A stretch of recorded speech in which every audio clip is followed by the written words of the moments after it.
6월 18일 하나님께서 우리에게 주신 말씀 오바댜 1장 15절에서 21절까지의 말씀입니다.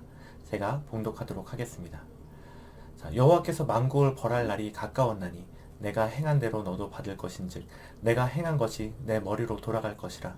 너희가 내 성산에서 마신 것 같이 만국인이 항상 마시리니 곧 마시고 삼켜서 본래 없던 것 같이 되리라. 오직 시온 산에서 피할 자가 있으리니 그 산이 거룩할 것이요 야곱 족속은 자기 기업을 누릴 것이며 야곱 족속은 불이 될 것이며 요셉 족속은 불꽃이 될 것이요 에서 족속은 지푸라기가 될 것이라. 그들이 그들 위에 붙어서 그들을 불살릴 것인즉 에서 족속에 남은 자가 없으리니 여호와께서 말씀하셨습니다. 그들이 네겝과 에서의 산과 평지와 블레셋을 얻을 것이요 또 그들이 에브라임의 들과 사마리아의 들을 얻을 것이며 베냐민은 길앗을 얻을 것이며 사로잡혔던 이스라엘의 많은 자손은 가나안 사람에게 속한 이 땅을 사르밧까지 얻을 것이며 예루살렘에서 사로잡혔던 자들 곧 스바랏에 있는 자들은 네겝의 성읍들을 얻을 것이니라. 구원받은 자들이 시온산에 올라와서 에서의 산을 심판하리니 나라가 여호와께 속하리라. 아멘. 네. 오늘 오바댜서의 전반부는 이제 이 바벨론이 남유다를 전복하고 약탈할 때 동참한 이 에돔에게 내리실 하나님의 공의로운 심판에 초점을 맞추고 있고요.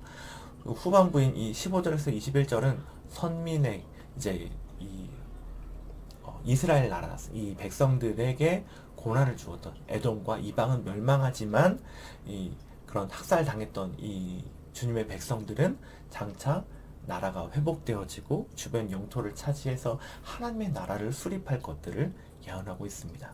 그래서 오늘의 구조를 통해서 하나님께서 우리에게 주신 말씀 첫 번째는요. 지금은 세상이 힘을 쥔 것 같으나 하나님 앞에 반드시 심판당하고 멸망한다입니다. 그러니까 뭘 해야 될까요? 그러니까 인내하고 견뎌라 라고 하는 것이죠. 지금은 유행이 지났지만 존버라는 말이 이제 그리스도인에게 바로 필요한 말이 되었습니다. 자, 심판을 당하는 주체들은 누구죠? 에돔과 이방 나라였잖아요. 에돔이 어떤 죄를 저질렀나요? 방금 말했던 것처럼 바벨론이 유다를 침공할 때 도와서 유다를 공격했다라고 얘기를 합니다. 그래서 이스라엘은 모세 시대에 에돔을 지날 때도요. 하나님이 에돔을 공격하지 말라고 손 하나도 못 대게 하셨어요. 물 같은 것도 하나 다 사 먹으라고 얘기했습니다. 근데 에돔은 이제 계속 보면서 이스라엘의 위기 때 이스라엘을 공격하는 것이죠. 자, 에돔과 바벨론을 위시한 이 이방 나라들이 심판을 받을 것이기 때문에 무엇을 우리가 해야 된다 그랬죠? 견디고 견뎌야 된다 그랬잖아요. 그럼 우리가 견뎌야 할 이 에돔과 이방을 나타내는 것은 무엇일까요? 먼저 그러면 에돔에 대해서 생각을 해보면 좋겠는데요. 에돔은 세일산이라고 하는 곳에 있거든요. 여기서 페트라라고 하는데 이 세일산이라는 천의 요새 그 산을 파가지고 여기다 궁전을 만들었어요. 그래서 성을 만들어서 이곳에 살면서 강한 요새를 가지고 있다는 그런 자부심들을 가지고 있었습니다. 그러면서 이제 이스라엘을 보죠. 방심하기만 기다리고 기회가 있을 때마다 이스라엘을 공격하고 멸망시키려고 했습니다. 그래서 그 끝이 지금 이 바벨론이 유다를 멸망시킬 때 같이 도왔던 것이라고 말하죠. 그래서 우리가 이제 경계해야 될 이 에돔이 지금 이 세상에서 무엇이냐라고 보면 세상의 문화라고 볼 수 있는 것 같아요. 계속 세상의 문화는 우리 그리스도인들을 주시하고 있다가 방심하는 틈을 타서 우리의 마음을 공격해 우리를 하나님으로부터 멀어지게 하는 그런 것들을 하고 있잖아요. 그래서 이 세상의 문화가 바로 우리가 견디고 버텨야 하는, 우리가 물들지 않아야 하는 것이라고 볼 수가 있겠죠. 하나님의 이 그들을 향한 심판, 이 에돔과 이방을 향한 심판은요, 마시고 마셔서 본래 없던 것처럼 만들겠다라고 이렇게 얘기했거든요. 주님의 심판이 그렇게 엄중하다는 것들을 볼 수가 있어요. 그래서 우리가 그렇게 이제 심판이 엄중한데 우리가 뭐 몇 년은커녕 몇 개월, 며칠조차 버티지 못하고 방심하고 세상 가운데, 세상의 문화 가운데 우리의 마음을 빼앗겨서야 되겠습니까? 우리의 마음을 모든 것들, 즉 하나님이 아닌 모든 것들은요 곧 썩어 없어질 것들입니다. 하나님이 마시고 마셔서 본래 없던 것들처럼 만들어버릴 그런 것들인 것입니다. 그래서 우리가 세상을 살면서 지금 그거 하나 이거 취하려고 아둥바둥 막 세상의 것들을 쫓아가고 내가 이 육체의 쾌락 가운데 거하는 이런 그런 우를 범하지 않아야 하는 것입니다. 그래서 세상의 문화를 멀리하고 하나님과 더 가까이 지낼 수 있는 방법이 무엇이겠습니까? 그것이 바로 예배예요. 우리 하나님의 사람들의 문화, 그것이 예배입니다. 우리가 회복해야 될 문화가 바로 그 예배인 거예요. 그래서 하나님 예배를 통해서 우리에게 말씀하시며 하나님 우리와 교제하십니다.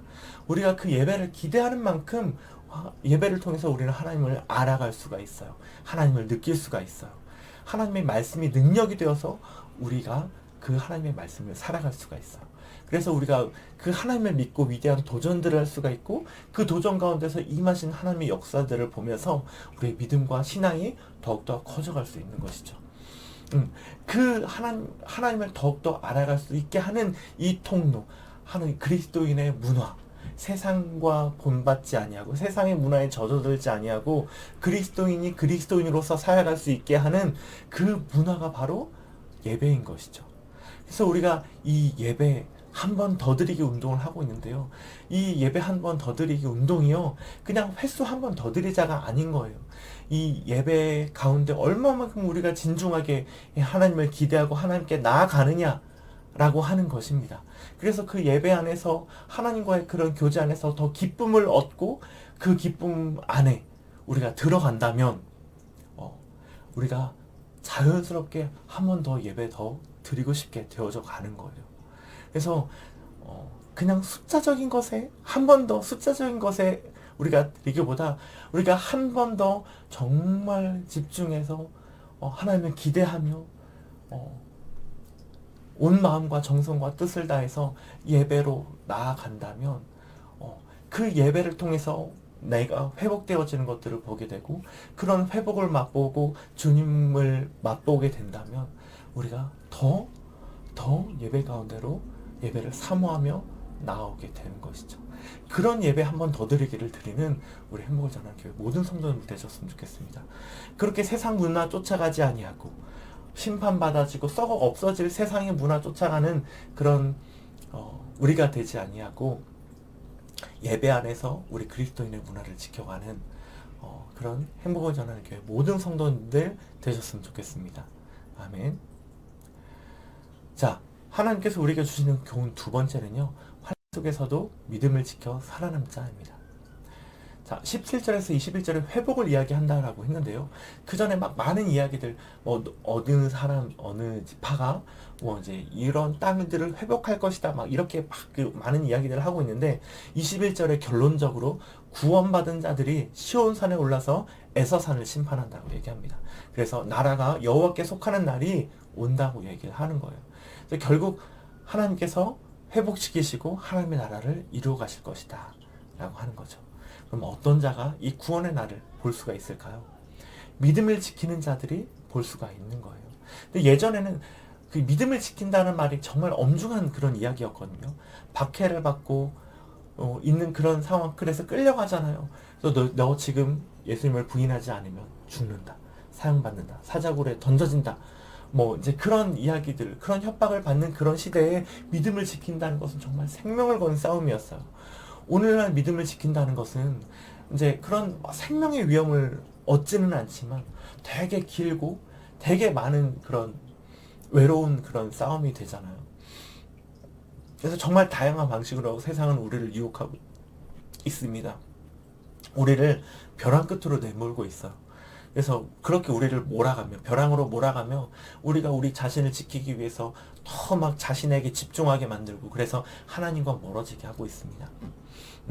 우리가 지킬 수 있는 그런 믿음의 소망은 무엇일까요? 그것은 바로 우리가 이루어갈 구원입니다. 성화입니다. 이 시대에도 인간들에게 이 당시 시대에 인간들에게 주어진 삶도 약 100여 년의 시간이었어요. 그렇지만 죽고 나서 우리가 주님과 함께할 시간은 영원합니다. 지금 우리와도 마찬가지거든요. 근데 지금 이 100여 년의 시간을 잘 보내기 위해서 세상의 것들을 취하고 아둥바둥 더 끌어모으려고 하고 더 그런 쾌락 가운데 살아간다면 우리가 어떻게 그런 당당하게 이 주님의 나라에 참여할 수가 있겠습니까?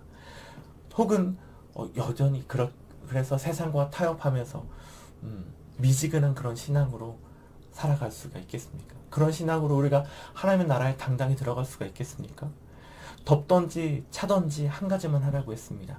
주님의 첫사랑을 회복해서 살아가라고 얘기했습니다. 뜨겁지 않으면 다 차갑다란 말이에요. 그 말은. 미지근한 태도는요, 나를 이 주님의 성화의 길로 갈 수 없게 하는 거예요.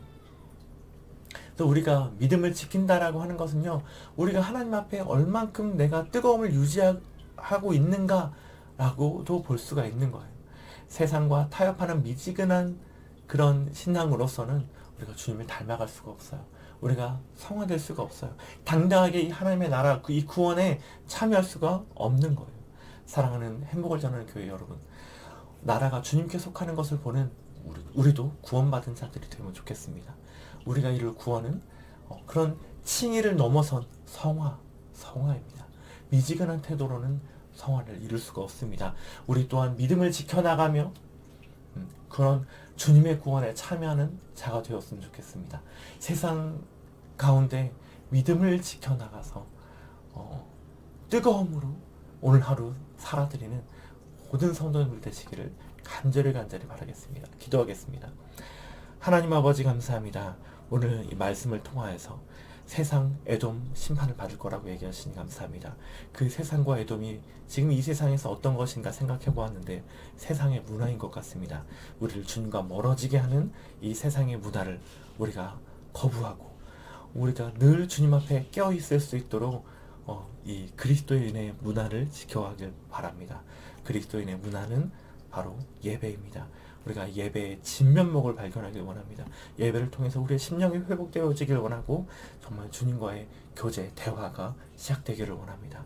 주님, 그렇게 예배의 진면목을 발견하고 우리가 예배를 더 사모하는 마음이 들어서 자연스럽게 예배 한 번 더 드리기 운동에 동참할 수 있도록 아버지 하나님 도와주시옵소서.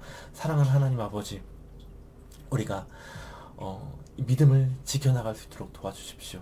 주님, 차갑든지 뜨겁든지 하나를 하라고 했는데 우리가 그 뜨거움을 유지하여서 주님의 성화의 동참에 나아가는 우리 모두가 되었으면 좋겠습니다. 주님의 나라를 이루어갈 때 우리가 당당히 우리가 주님을 믿으며 믿음을 지켰습니다. 우리가 뜨거움을 유지하려고 늘 노력했습니다. 라고 하며 주님 앞에 당당히 나아가는 성화되는 모든 행복을 전하는 교회 모든 성도님들 되실 수 있도록 오늘 하루도 함께 해주시옵소서. 예수님의 이름으로 기도합니다. 아멘.